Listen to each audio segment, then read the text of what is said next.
Hello and welcome to the Redmen TV. I'm joined by Stephen Howson from Full Time Devils and Statman Dave from, Statman Dave. I like your set.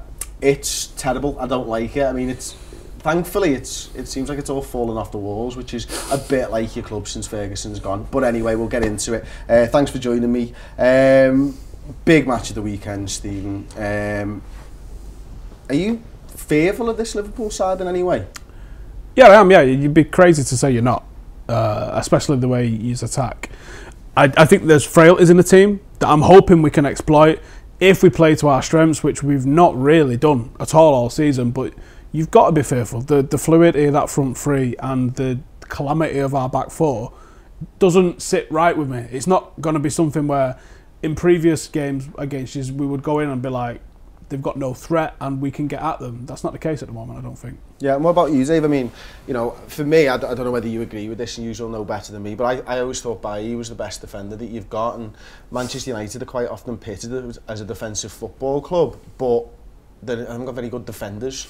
You know what I mean? And is it literally just Mourinho's strategy that's limited the amount of goals people have scored against you? I think it's a combination of that and David De Gea, of course. David De Gea is probably one of the best goalkeepers in world football, if not the best. Yeah, this season. Save percentage in Premier League is #1, most clean sheets. In terms of saves in the top, against the top 6 sides, he's way out ahead.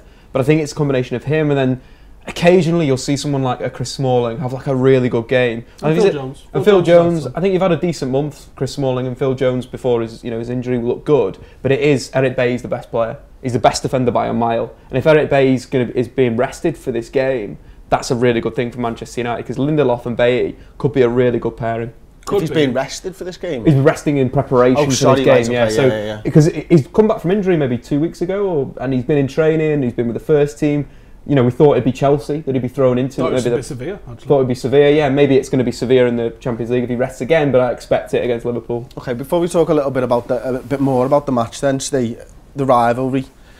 We're doing a vid later on, so I want to get your opinion on the rivalry first and foremost. What does it actually mean to you? Because you're a lad who's been brought up in Manchester. It's the first one I look for, mate. It is. It is the first one you look for. We've been playing them. Do you think it still will be in 5 years' time if City continue the way they're going? Yeah, I've been raised right, so I imagine it's going to still be the one I look for. Although City was always the second one you would look for. That's not changed. That's got a little bit more bite since the oil barons have come in and funded what they're doing.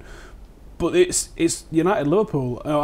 My first game was 1990. I'm nearly 30 years going as a match goer, and even before then, you sort of knew watching it on the TV and stuff. Like, Hughes was hyper successful in the 80s, so it was in your mind. And as soon as you start going to the ground, obviously most of the songs are about Liverpool, especially when it comes around to this game, and you've got so much feeling. Old Trafford's a whole different place. Like, it rightly gets criticised sometimes for being a bit quiet. I don't know, Anfield gets exactly the same. But on the big games, the crowd turns up. And like Saturday, this is going to feel like it's supposed to feel. There's no one has a day off for this one. This is what it's about. This rivalry, I think some of the games get lost in it, like the FA Cup final in 1996. I think that doesn't feel like a United-Liverpool game for me. I remember that more for Cantona than anything else.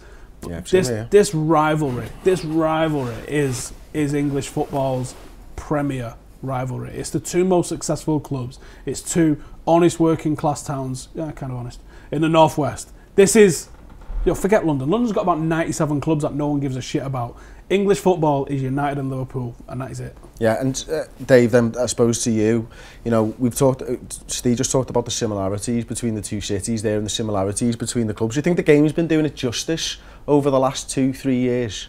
I think there's been some good games. I think the Europa League game a few seasons ago was a really good game. The Liverpool result at Old Trafford was a great result for Liverpool, some good goals. But I think, the games haven't been at that sort of right level. Again, you think of the Van Gaal days, it was about Marouane Fellaini disrupting Liverpool. And I think it will be about Mourinho disrupting Liverpool again. And it's not ever going to be that open game that you wanted to see. It's not going to be a Man City versus Liverpool, 4-3. That ain't going to happen. It's going to be cagey, it's going to be horrible. But that's part of the game for me. That tension and that, you don't want to lose this game. It's the biggest game that you don't want to lose in a season. You want to win it. And it's that sort of atmosphere that creates this big sort of whole thing between the clubs and the rivalry that if it's a cagey tentative affair at the weekend, I'd be quite happy with that because that's what the game for me should be. Shouldn't be this open game where you're scoring a hatful of goals. It's about that rivalry and that passion and getting something massively over Liverpool. Yeah, okay. And then on this one then, how do you think United will actually set up? Do you think Mourinho will go a little bit more defensive, pragmatic in his approach to try and stifle Liverpool's attack? Of course we will, yeah. We all know this. I don't think that's a negative thing. I don't know how this has been. I see Klopp and Pochettino and Guardiola as the media darlings at the moment because they are playing offensive, forward foot football. People's memories are short. Fergie did not do that every single year of his reign at United. There was times when he would steamroller the smaller teams and he would absolutely go 4-5-1 in the bigger games on a regular basis. So I've got no issue with Mourinho doing it, providing we get results. And I thought it was a result getting a 0-0 away, but 0-0 at home's not a result. You have to win your home game and not lose your away game. If you get a result away from home against the top rivals, the top 4, top 6 rivals, that's happy days. But not losing comes first. So I'm with Mourinho on that. At home, I would like to see us go for it a little bit more. The Chelsea game gave me a lot of confidence, and I think that Mourinho might. I mean, me and Dave were just talking about this. He thinks it might be a diamond. I think it's going to be the 4-2-2 again. Is that Matic and Pogba together? No, it was Matic and McTominay, Pogba and Sanchez, and then Martial and Lukaku because of injuries and stuff like that. We can't see that team this weekend. I think, unfortunately, the back four is probably going to pick itself. If Bay is available, as you've both said, he goes in because he's our best defender. The back four that we played against Palace, it's just got errors throughout it.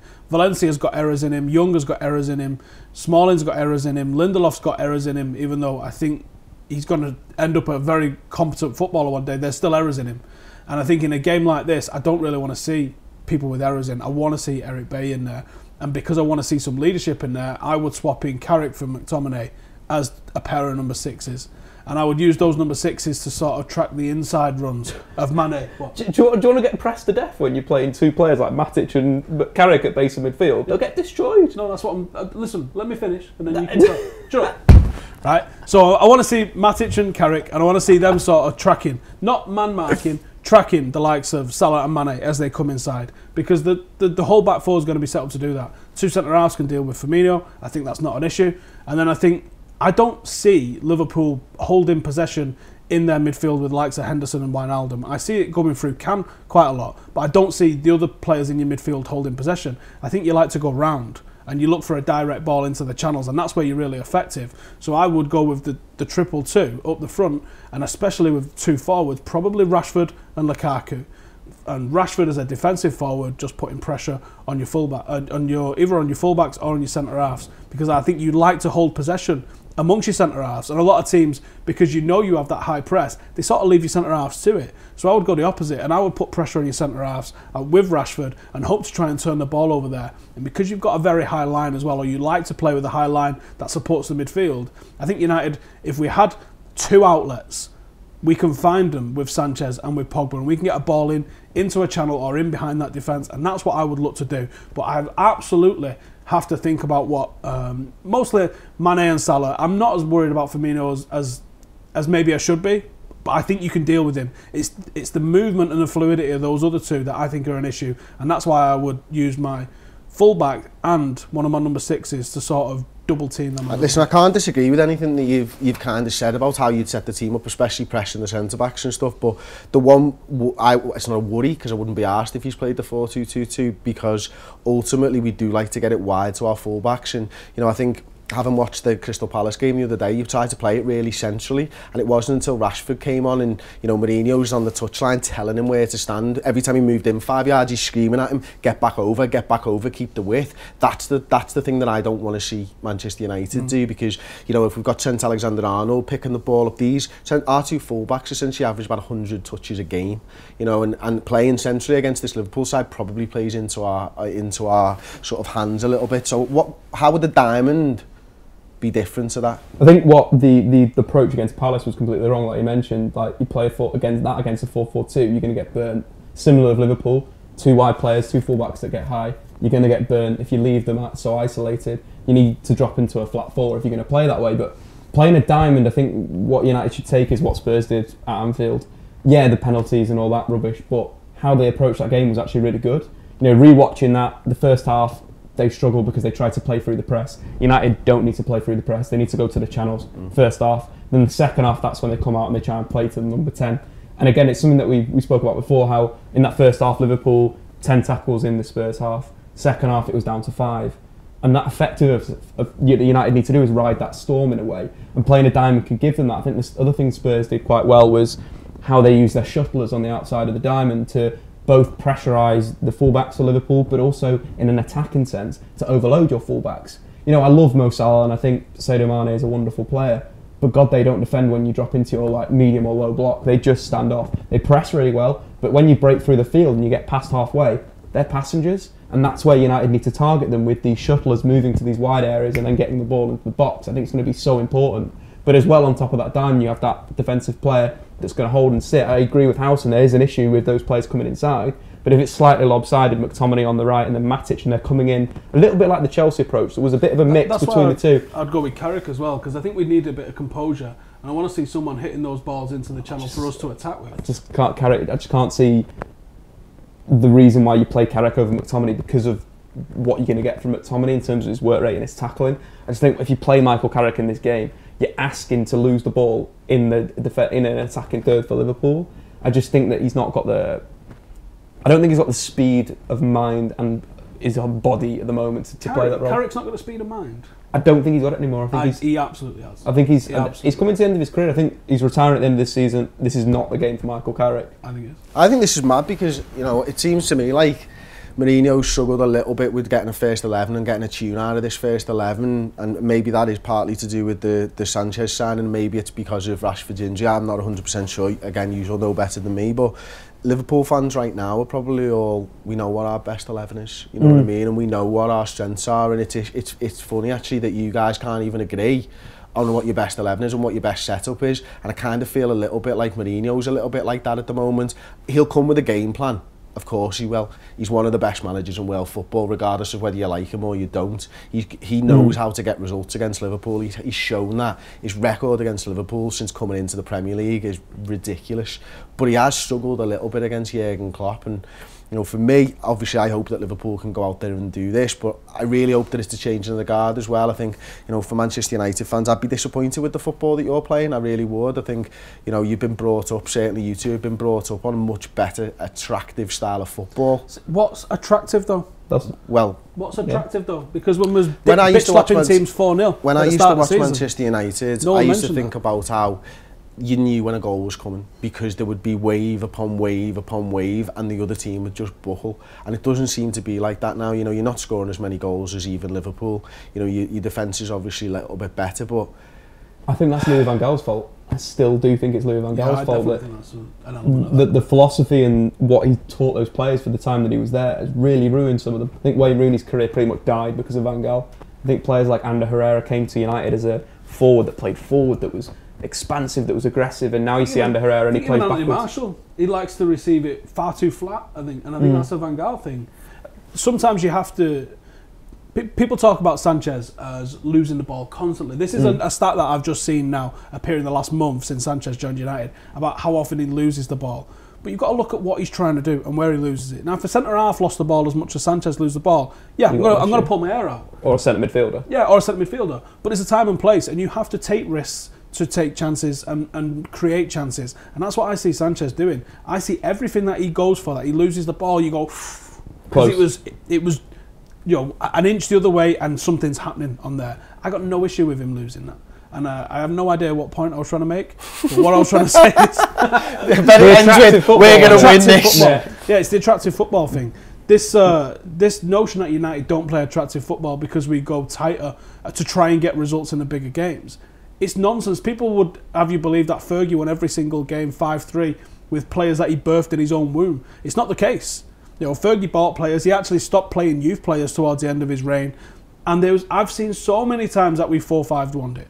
And so many times that we put every man behind the ball. And so many times that we hung on for victories. I think it's just the press agenda that they've got their new shiny toys in Poch, Klopp and Guardiola, and they're bored of Mourinho because he doesn't give them the one-liners anymore. He doesn't give them the interesting things to say anymore. And he doesn't give them the goals either, though. On the flip side of what you were saying in terms of the wave after wave, I kind of agree with that. And going back to my Louis van Gaal point, that's very Louis van Gaal-esque, where you're not attacking. What you find with United, like the Palace game, for example, they came back 2-2, then they dropped off again. Yeah. And you're thinking that's when they should be turning on. Yeah, they put it back on in the last 5 of the game. But I really think that's been fundamentally drilled into some of those players by Louis van Gaal, and that's his philosophy. That's not going to be Mourinho on the touchline saying, "Stop attacking, lads." So I think that wasn't what he was doing. Time, and I think it's not squad rotation. The word to, like, players coming in, players coming out. When United clear out the deadwood that's been around and has been sort of captured by Louis van Gaal's philosophy, then we might see something else. We're talking nearly 2 years now. The one thing for me is that United would be like, this time of the year, United would be playing some of the best football you'd ever see. Coming at this stretch of the season, and they'd still grind results out. Of course, they would. The 97 season, they won how many games on a bounce? 1-0. Do you think this is what this side is about this season? You think they're playing the way Mourinho wants them to play right now? No, not at all. And I think but he's had them for 2 years, so he's had a long time to get rid of that Louis van Gaal stuff. And we're back end of the season. Normally teams are clicking at this point, and it doesn't seem to be that that's the case. Europa League campaigns and long campaigns and stuff. And one of the lads that I know who's a coach, he says when you have look at the last few league winners, Leicester, Chelsea, no European football. Because they've had no European football, they're able to work on stuff during the week. One of my mates who's a coach at a Premier League team says when you have a midweek fixture, he goes, we don't work on anything. He goes, we do recovery, we look at the tactics for the next game, and that is it. We do no gameplay stuff, you know, passage of play stuff, you don't do anything. You can't work on developing anything because the weeks are just so hectic, especially with the travel that's involved. And United have gone pretty far in almost every single competition since Mourinho has come in. So I think that you say it's been 2 years. It's not quite been 2 years yet. It's his second season.